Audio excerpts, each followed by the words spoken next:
Funding for Market Journal is provided by the Nebraska Corn Board. When we transform Nebraska corn into ethanol, it doesn't disappear from the food supply. It just takes a little detour. Ethanol is made from the starch. The rest of the corn becomes livestock feed to create meat and dairy products, corn oil, sweetener, and other food ingredients, and maybe a little carbon dioxide to make your soft drinks fizzy. Homegrown ethanol helps satisfy America's hunger for energy and the world's appetite for feed and food. Nebraska's family corn farmers, sustaining innovation.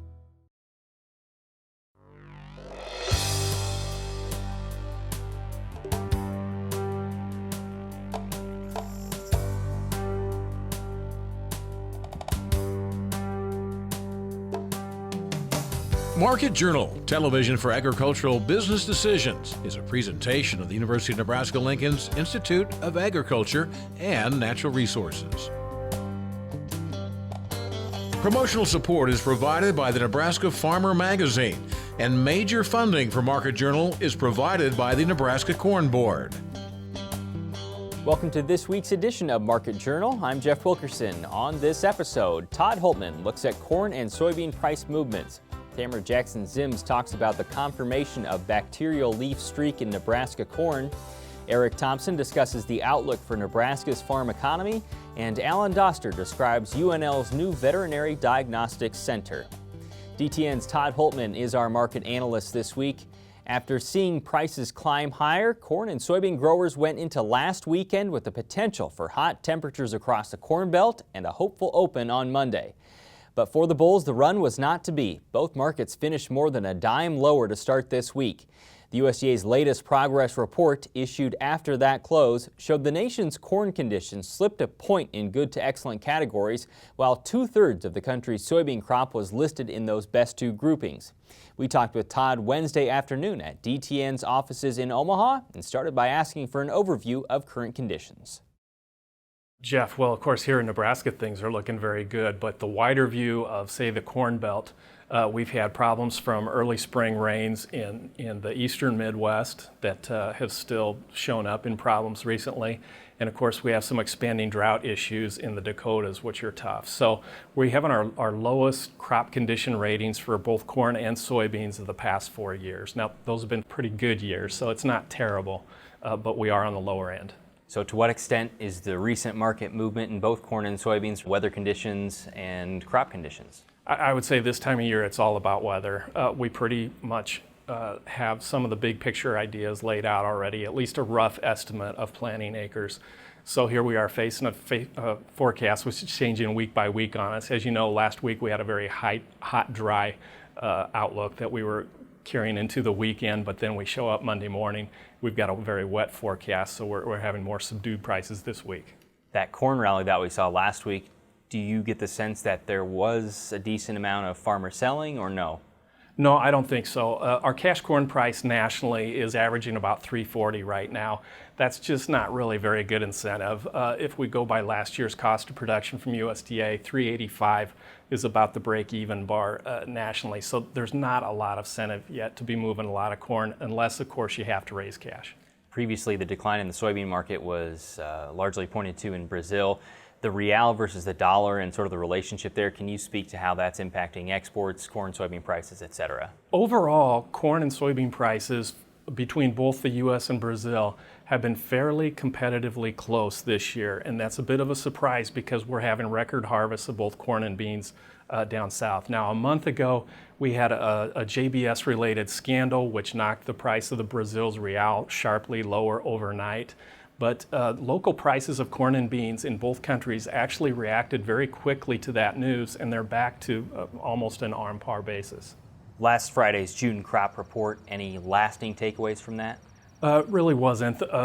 Not too many changes were made in the June report, as is often common every year. They did bump up the corn estimate and soybean estimate for Brazil, which I think most people were expecting. That Brazil's had very good growing conditions this year. Let's talk about wheat for a second. It's been a lively market. Why? It sure has. Well, first of all, we have to remember we started this year with the lowest all wheat plantings for wheat in over a century. And so that was just to start things off. And then we have drought hit the Dakotas and Montana and possibly the southern Canadian prairie a bit. So we have a genuine bull market there now in spring wheat, but in the winter wheat contracts, the Kansas City and the Chicago, basically just seeing prices chop around in a low sideways range, not showing a lot of lift from this spring wheat rally. Federal Reserve noted today it would try to raise interest rates. Is this a big deal? Turns out that it was not a big deal to the market today. The dollar stayed fairly neutral. One of the things that came out before today's rate decision, our consumer price index dropped again for the month of May. That's the second drop in 3 months. It just tells me that we do not have a very strong, exuberant economy yet. I don't think it really supports much strength in the dollar right now, and that overall is really good news for our grains. June 30th acres and stocks report. What are you looking for? The big concern there is going to be on soybeans. I think everyone is content that we're going to have fewer corn and fewer wheat acres. We may even have a little more of a drop in corn than expected because of that wet spring that I was talking about. But the big question is soybeans. 89.5 million was the March estimate. That's a new record high for soybean plantings. It could go even higher than that because of the wet spring problems we had for corn. So that remains a big bearish concern for our soybean prices. Next week, John Moret from J.E. Moret Grain Company will join us to look at corn and soybean markets. Bacterial leaf streak has appeared again in the state. Nebraska Extension plant pathologist Tamra Jackson-Ziems says diagnosticians verified the disease in a sample from a south-central Nebraska county. The disease was first confirmed in the U.S. last season. Previously, it had been found on corn in South Africa. Tamra joined us Tuesday to describe what growers should be looking for when scouting for bacterial leaf streak and explain how researchers are working to find management options for the disease. Well, it's mid-June and right on time. Like the last 2 years, bacterial leaf streak has developed in Nebraska, and we've so far confirmed it in one corn sample from Adams County earlier this week. I think it's likely that we'll probably see more samples coming through and that people will start seeing it in their fields too, like we have in the past. Why do you say that? Why do you say it's likely? Well, this bacterium does seem to overwinter very well in Nebraska, and especially in the residue. And so where people have had it before in some of those fields and counties, I think it's likely we're going to see it again. Tell me what they should look for in those fields. And so the things that I would tell people to watch for are those long, narrow streaks or stripes between the veins on those lowest corn leaves. What was unique this year is that we found it in a 4-leaf or V4 corn leaf. That is the earliest that we've found it in the field yet. But it's not a big surprise for us because in our greenhouse testing over winter, we were able to see it at all corn stages, and so it's likely to be out there. What is its prominence in the field? I mean, these are small lesions, it looks like, on this leaf that are hard to detect if you're not looking very closely. You probably do have to look close, and it's most important to me that people understand what this looks like and that it looks very similar to other common things like gray leaf spot. This is not gray leaf spot yet. Gray leaf spot has a much more rectangular leaf with much more straight edges. These have wavy edges on them that'll make it a little bit easier to diagnose, at least early on. Are there any management options that we know of? At this point, we are testing quite a few products, rescue type treatments. We don't have data yet to support the use of these products. If anyone wants to try something, especially maybe on higher value corn like popcorn, we'd be happy to work with people on it. And there may be a few options, bactericides or some of the disinfestants, but we don't have data on it just yet. Many of those are going to be washed off quickly, and so that's something to be aware of before making an application. At this stage in the growing season, do we know anything about how it impacts the plant or potential yield? There's no research, in short. We don't have good research on that yet. We have a lot of ongoing research, but it's too early yet. In general, I would say that's going to depend on how much leaf area is affected, much like what you would see with gray leaf spot. And since there are some differences between hybrids, that's going to determine how severe it becomes and weather conditions. You had talked about where it overwinters. Have we learned more about what it's overwintering in and any other hosts that it could be potentially infesting? We had a lot of research over the winter in the greenhouse. Our lab was very busy, our students very busy.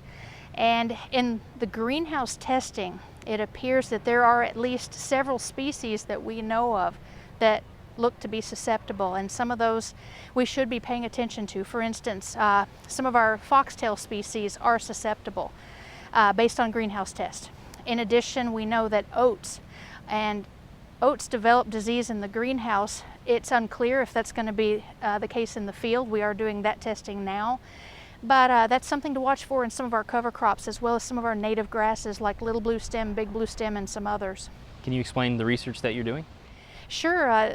You know, in the greenhouse, plants grow differently. Their cuticles aren't as thick, and so it's not completely representative of what goes on in the field. But it is the first way that we can get some preliminary data, and so those are the ones that we were most suspicious of. And those are how we narrow down our list from 40 down to about 10 so we can do advanced testing in the field. And so we're going to do that now, but those are species I would be watching, and they could build up the inoculum, so we'll see more disease later.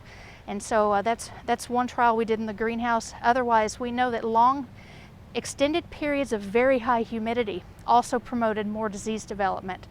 And so, but that's not to say that even at lower humidity, we saw some disease development. But if we have extended periods where we've had a lot of rain, we're likely to see more of it.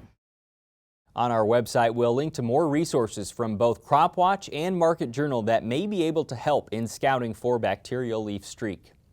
Corn, soybean, and popcorn growers will have the chance to learn more about weed control at the 2017 Weed Management and Cover Crops Field Day on June 28th near Clay Center, Nebraska. This year's event is a bit different than in the past, as attendees will also be able to learn more about Nebraska Extension studies using cover crops in production systems. Nebraska Extension's Amit Jhala describes weed-related research that'll be on display at the field day.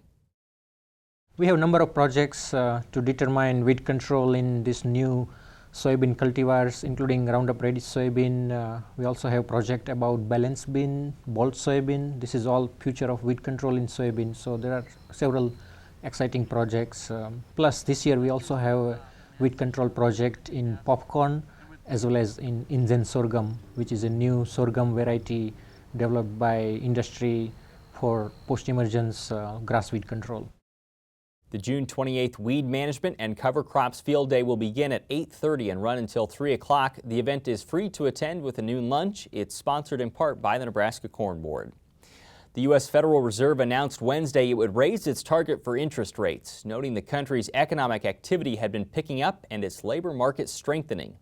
The University of Nebraska-Lincoln's Bureau of Business Research said last week it believes economic growth across the U.S. will be moderate, while in Nebraska, a weaker farm economy will limit the state's economic growth. As Eric Thompson, the BBR's director, said on Market Journal earlier this year, about a quarter of the state's economy is tied to agriculture. The Bureau's latest forecast shows net farm income sliding again in 2017 before improving. We talked with Eric again this week to ask how certain issues were contributing to the outlook, but we started by asking for an update on the strength of the U.S. economy. Well, the U.S. economy is doing a bit better. I say that we have a more balanced economy, both globally. We're seeing stronger growth in Europe and China, which of course helps us here in the U.S. And within the U.S., I think we're seeing a more broad-based growth. So the last few years, we've had good growth in services as jobs and real incomes have risen, so have spending on retail, services, construction, things like that. What's happened in the last few months is our industrial sector has done better. So a little bit of a comeback in energy, I think improved business confidence. However, there are kind of constraints to growth still. We do have an aging workforce. The baby boom generation is retiring just right on schedule, and that does limit growth in our labor force. We're a little bit more skeptical about international immigration than we once were, legal immigration, and that's also limiting the growth of our labor force. We think the U.S. economy can grow at a good, solid rate, nothing spectacular, through 2017 and over the next 3 years. Here at home, what does your latest forecast indicate about the outlook for Nebraska's economy? Well, that U.S. economy sort of creates the speed limit here in Nebraska. It's hard to outperform the U.S. economy year after year. So we think growth will be moderate here too, perhaps even a little slower than the U.S. because, of course, our key industry, perhaps several of our key industries, but our key industry, agriculture, is not going to be experiencing a period of growth over the next few years. So it kind of constrains the overall growth in the Nebraska economy. Not a lot of job growth in transportation either, but ag will be okay. We think incomes will stabilize and bottom out here in 2017, but without a lot of growth in ag, it'll limit growth in the Nebraska economy. Give me the recap of what farmers have seen for net income in recent history here. Well, it's fallen quite a bit. Now, it did fall from record levels. 2011 was a record year. 2013 was quite close to that. But after 2013, we've seen it fall about in half. So from about $7.5 billion in farm income down to, we're projecting $3.7 billion here in 2017. Now, the other parts of the farm sector, the suppliers, the processors, that hasn't contracted like that. But if you look at farm income, it has, and obviously that affects what farmers can buy for their business, for their household, and really has affected the rural Nebraska economy especially. And to be clear, the rebound that you're seeing in the next 2 years is not due to a rebound in crop prices, correct? That's right. So we think stability in crop prices will be achieved, which is not great news, but kind of a positive after the declines we've seen. And so with stable prices, without a lot of help from the federal government, we think incomes can grow, but it'll grow due to the entrepreneurship and ingenuity of our Nebraska farmers, who will be able to do things a little more efficiently and raise their income, 4%, 7%, depending on the year. So a little bit of a rebound in farm income, but we're at this lower level now. Let's talk about a few things that play in there. So government payments from farm programs, what do you expect to see? Well, we think those are going to decline. Some of the payments now are based on a rolling average of past prices, past yields, and certainly the prices that we saw back in 2013 now are a smaller part of that calculation. So there just isn't the base for the farm payments that there was a few years ago. So farm payments will decline in 2017, probably in 2018 as well. Is there a nervousness about international exports? No, I think there's some optimism about that. We did see at the end of last year, we saw a big run up in the value of the dollar, but that now has largely reversed. We're kind of back to where we were in 2016 with a dollar that's more moderately valued. That's good for agricultural prices. Interest rates should stay low. Fuel prices should stay low. Now that's kind of a mixed bag for Nebraska agriculture, but interest rates will stay low. So that'll be positive conditions for farm income. Yeah, I should ask to close out with here what you're seeing outside of agriculture in the state, the areas that you do believe will do well. Construction should do quite well. Perhaps mostly in the metropolitan areas, but I think there's cities and counties in Nebraska that have made a real concerted effort to build more new homes, and we'll see some success in some of those areas. Services, obviously that includes healthcare, but also business services, and even just entertainment and recreation. As real incomes rise, those should do better. So the parts of rural Nebraska that excel in tourism and bringing in those tourist dollars should be in good shape over the next few years. You can find the Bureau of Business Research's forecast for economic growth on its website or through a link on the Market Journal homepage. The June Nebraska farmer says during the growing season, managing the sink-source relationship is the first step in nitrogen management. This month's issue features Mike Zwingman, an agronomy research and development manager at Central Valley Ag, who says in-season adjustments need to be made in managing the source to meet the sink's needs. You can read his tips in the June Nebraska Farmer. The University of Nebraska-Lincoln celebrated the grand opening of its new Veterinary Diagnostic Center Friday. Located on the university's East Campus, the building will replace the current center and serve students in UNL School of Veterinary Medicine and Biomedical Sciences. Additionally, the center's lab will continue to help the state's livestock producers diagnose potential diseases. The grand opening Friday allowed guests to tour the facility, which is still receiving finishing touches before its opening. Alan Doster is the director of the Veterinary Diagnostic Center. He joined us earlier this week to describe the features of the new building. Well, this building is the only certified veterinary diagnostic laboratory in the state of Nebraska. We're charged with diagnosis, surveillance, and also teaching. So it's very, very important to the livestock owners and companion animal owners in the state of Nebraska. What's different about this new building compared to the old building? Well, our old building is about 9,000 square feet. This one's approximately 40,000 square feet. We are biosecure in this building where we weren't in the other building, and it caused quite a few problems for us as far as intruders in the building, the people that shouldn't be there. So why is this building more biosecure? Because it's card in, card out. The door is automatically locked behind individuals. So from going from lab to lab, individuals have to actually card in and card out. What's the conception of this building, the background of how it came to be? Well, we did not pass certification for biosecurity and also several of our SOPs because we're not secure. We couldn't keep track of the samples and that in the laboratory according to the way that was needed. And so anyway, the Nebraska cattlemen latched hold of this, got behind it, and actually helped develop the concept of the laboratory, push it through the legislature, and in many instances contributed a significant amount of money to construction of the laboratory. How does this lab compare to those at other universities or in other states? Well, our laboratory is new. It's state-of-the-art. Many other states are envious. Iowa State University is going to build a new laboratory. They want 100,000 square feet. We're only 40,000 square feet, so we're the envy of the Midwest. I don't remember if it was you or someone else on Friday talking about how you tried to develop this building and talk to a lot of other states about what worked and what didn't work. Can you tell me about that process? Well, what we did is charge our employees with their various specialties in that to call their colleagues, and we actually visited laboratories to say, okay, what works for you, what doesn't work for you, what would you do over again, what do you want? And so we tried to embody all those concepts in one idea and develop that laboratory according to the needs of the technicians. The technicians built this laboratory. Tell me about the labs. Well, we have various labs right here. We have the necropsy lab, histology laboratory, virology, bacteriology, serology, and then we have a teaching laboratory which we're in right now. So what do all those labs do? Well, various labs, we do the same thing that you would do as far as a autopsy in a hospital. We attempt to come with a diagnosis or develop a diagnosis on an animal death. Many times with farm animals and that, one animal might represent, 5,000 animals, so we need to get a diagnosis as far as if they're sick. Explain a little bit about the technological aspects of this and the equipment that we see in some of these rooms. Okay, in addition to the building, the legislature appropriated approximately $5 million for equipment, and we have tried to buy state-of-the-art equipment to speed diagnoses.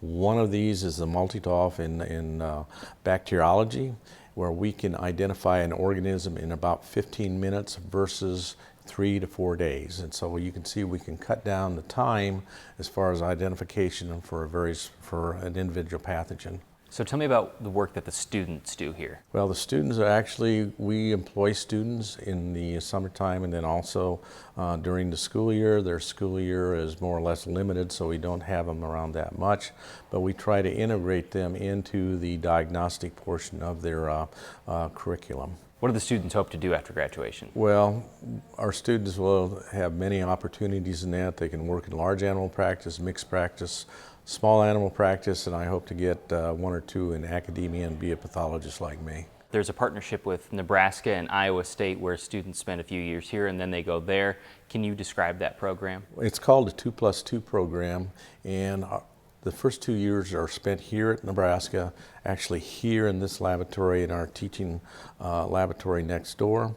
They'll spend 2 years here and then spend the last 2 years with their clinics at Iowa State University. They'll receive the basics in veterinary science. We usually send 1 or 2 top students to Iowa State University, and that's not bad from a class of 25 that have as many as 8 students in the top 10 out of 145. Now, with this week's weather forecast, here's Nebraska Extension ag climatologist Al Dutcher.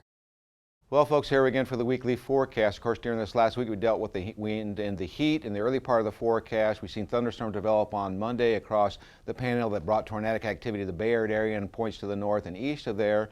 Then we've seen a little lull as that system moved across during the daylight hours across western Nebraska, only to see redevelopment along that front as we got into Tuesday afternoon, and so areas from central Nebraska eastward seen convective activity with the most concentrated area of precipitation in central, south central, and east central Nebraska. Northeast Nebraska was more spotty as we've seen the thunderstorm complexes skip around. And then we've seen redevelopment on Thursday and Friday across southern Nebraska in response to systems moving right across northern Kansas. So as we go through this weekend, we're also dealing with a more active pattern. And as we go to the upper air model, what we will notice is the jet stream with this dip is moving through, bringing the thunderstorms to our region currently, with the expectations of possibly seeing some coming through tonight, as we have low pressure systems at the surface over Wisconsin and the Texas Panhandle pumping up moisture from the Gulf. So you can see a widespread complex is expected Saturday from Iowa eastward, and this front pulls through. We may see some of this activity reach our region in the overnight hours. That's going to lead to a fairly nice day on Sunday with a northwest flow, high pressure in place, a little bit cooler conditions than we've seen here on Friday and Saturday. As the main complex of storms moves toward northeast, any residual moisture will be across southeastern Nebraska during the early morning hours. But more importantly, as we get into Monday, it looks like it's going to be a fairly clear day for us with warming temperatures. High pressure dominates most of central and northern plains. Low pressure in the Texas Panhandle will not be a factor in our weather. That will help feed moisture into this frontal boundary that will be moving across the eastern United States. As we get into the day on Tuesday, we see that ridge kind of stationary, northwest flow. Most of the activity that's going to line up in this northwest flow will remain to the north of us, and in terms of precipitation, basically measured at the surface, the most concentrated area of precipitation will probably be around the Great Lakes region. Then as we get into Wednesday, this frontal boundary, or basically this zonal flow, will basically allow systems to start generating at the surface in Texas and across the western Nebraska Panhandle. But unfortunately, the moisture looks like it's going to remain to the east of us, with just eastern Nebraska having the best opportunity for precipitation. But a more generous chance for precipitation will be as this frontal boundary sags through on Thursday in the upper atmosphere. This will allow this low pressure system, the Texas Panhandle, to lift moisture up into a region to interact with that. So the eastern 1/3 of the state has the best area for precipitation. And as we go into the day on Friday, that system starts to dig even deeper into the Great Lakes, bringing a much cooler air into the region, and it's going to increase precipitation, unfortunately, for those areas in the eastern Corn Belt that have received consecutive days of precipitation, so widespread moisture to our east. Now, as we go out even farther into the forecast for Thursday through the following Tuesday, looking at above normal temperatures, cold to our north, and in terms of precipitation, although CPC is indicating below normal moisture, there is another active frontal boundary starting to move into our region that I think is going to generate much more precipitation than is currently depicted by the graphical models. Thanks, Al. Today's interviews are available individually on the Market Journal website and through the Market Journal mobile app. They include information on crop conditions, bacterial leaf streak, Nebraska's farm economy, and UNL's Veterinary Diagnostic Center. As always, you can keep up with Market Journal during the week by following us on Twitter, Facebook, and Instagram. Next week, John Moret will look at corn and soybean markets, and Alan Core will explain how Operation Safe works with aerial applicators to test spray patterns. Until then, thanks for watching. I'm Jeff Wilkerson. We'll see you next week. Join Market Journal online at marketjournal.unl.edu. You can also follow us on Twitter, Instagram, and Facebook. Promotional support is provided by the Nebraska Farmer Magazine, and major funding for Market Journal is provided by the Nebraska Corn Board. Market Journal is produced by the University of Nebraska-Lincoln's Institute of Agriculture and Natural Resources.